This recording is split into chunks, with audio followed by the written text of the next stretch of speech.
In this tutorial, I'm going to show you edit treatment defaults, and you can find those under treatment defaults, and it's the very first one. And we're going to search for, just for grins, we're going to do a D11, which is your typical 3-finger pleat bottom tack. Okay, this is where all the defaults are set up for this particular treatment. Across the top we have the style number, we have the treatment name. Right below that we have a series of tabs for lots of data that's in here. The first one is the catalog, which has to do with the category, and then you got your subcategory, as I shared before on the summary if you have not watched that. Then you have the prefix, which is the same as the style number. So the prefix is D, stands for Draperies, and the number is 011. The treatment name is here, which is also mirrors up there. You got a catalog name. You can change this. You can have the catalog name not even match the treatment name. You have several options here. You have lined and unlined, which affects catalog, and then you have remove from catalog, so you can check this and it won't show up on the catalog. Now you have a path. Everything associated with Estimator is on the S drive, and there's a folder called Estimator. And when you open this up, it will drill you down to this image path. And there you go. If you notice, it's Estimator style called Draperies, pleated detail. And you can actually find that image number, D11 3-finger. D11 happens to be right here. I'm going to choose cancel. This is the price grid for catalog. You have a line column, an unlined column, and not including lining. And this also indicates what kind of grid. Is it a line, contrast, and self-line? That all changes behind the scenes in the catalog. And the rows on the catalog, the maximum rows is 3, and you can go down to 2 and 1. This has to do with the catalog. You got a catalog description here, and then of course here's the image right here, which then reflects over here. You can also remove, if you notice this here, this one and this one are paired, so whatever you do here, it does the same here. And then if this is unused here, and then you have a clone button. I'll go more into a clone button. Clone all these items and all these tabs. You could clone this since all the defaults are set.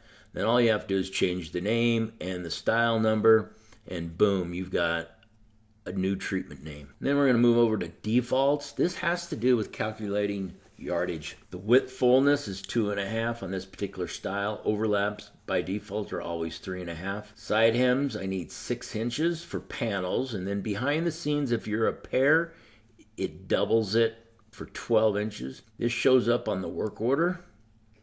It tells the workroom what kind of side hems to put in it. This is defaults. These always show up when you print this ticket. Add to width is 2 inches. Then you have your main fabric allowances for length. It's 1 times. You can alter the top add hem, which is also known as your header. You get top hem style. We do a thing called crinoline /4T because draperies are always pleated with crinoline, and a 4T is a sewing style. You have bottom add hem in here that you can change this however you want. But remember, whatever you change here, anytime you bring up this treatment in defaults, it's always going to go to this. Now I'll show you on an actual proposal how you can manipulate the formulas. Then you have the bottom hem style, and there again you have add length. Over here to the right we have linings. This affects linings because lining is at a different cut length than your main fabric. And then over here is miscellaneous. Displays on the work order. You can, whether you want to include the pleated width, exclude return finish width, hide the flat width print, and then cover board with main fabric and projections. These two right here are mainly used toppers, anything board mounted. And then you got your flat width required on the quote. So, meaning we can actually display the flat width on the proposal. Then in the top here, we have this fullness, space, size, pleat, drapery lookup. This is for future development. Moving over to costs. Costs has to do with labor. Now you got unit of measure. You have all these variables, and draperies are always charged by the width. And then you have a minimum of 1 width. You can change this to 2. And if you only are doing jobs that require one width, it'll double the labor because your minimum is 2. You've got labor costs here. You've got lined costs. You got unlined at 53, and then these interval costs of 2. And I'll swing back what I mean by interval costs.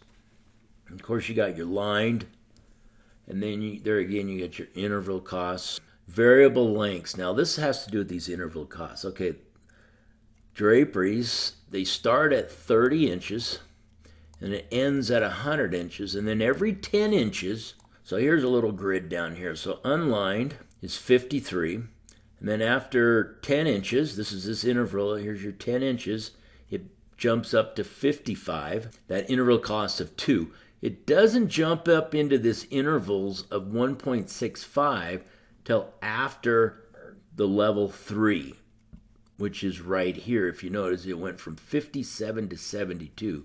Because during manufacturing, the longer the drape, the longer it takes to manufacture, everything becomes an X time factor. And then there's a little grid shows wholesale versus retails.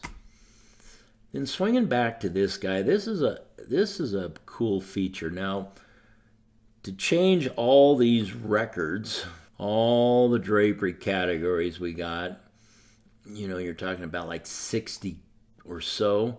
You can actually open up this utility. You can drill down draperies. And let's say you wanted to do all of them. And you want to also include unused. We have 61 records. You can add to the base price, or you can do a flat rate and select the field.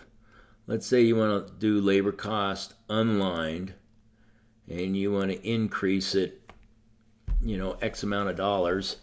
You can update prices, and it'll ask you, are you sure? It will update all the unlined right here based on this new number. Now, back to add to base price, you can go percentages. Let's say all of these categories you want to do the price, you want to go up 0.20%. Highlights, the fields are going up because here's your new. That's if you wanted to do that way, you can. That's a really nice feature, and you can do it for all the categories as you see here. Huge time saver. Okay, moving on to notes. So you could actually type up any kind of notes you wanted to do in here. And then lumber. If this required lumber, you can actually have it print out a lumber, and it prints out a lumber ticket to tell the wood shop what size to cut the boards. Draperies don't have boards, so that's always there. This has to do with, it shows up on the job detail report. You can see right here, job detail report. This shows up on that when it prints. And then you can actually link documents to this. If you wanted to see lessons or something, you could zoom down. There's nothing to view. If you open this, it actually opens up estimator, treatment docs. Inside here are all the folders. You could drill down to draperies and find some instructions, and that way you could actually store them. Now remember, all this is doing is pointing to the file. So if you move the file, it's going to break the link. And that's a complete summary, edit, treatment, default. Now this is where you create new as well. Now I've got so much data in there, I find one that's really close to what I'm doing, and I hit the clone button. If you notice, there's a lot of fields to fill in here. You right click, close, and then also, so anything that looks like a door open, it even says close form, you can close the form.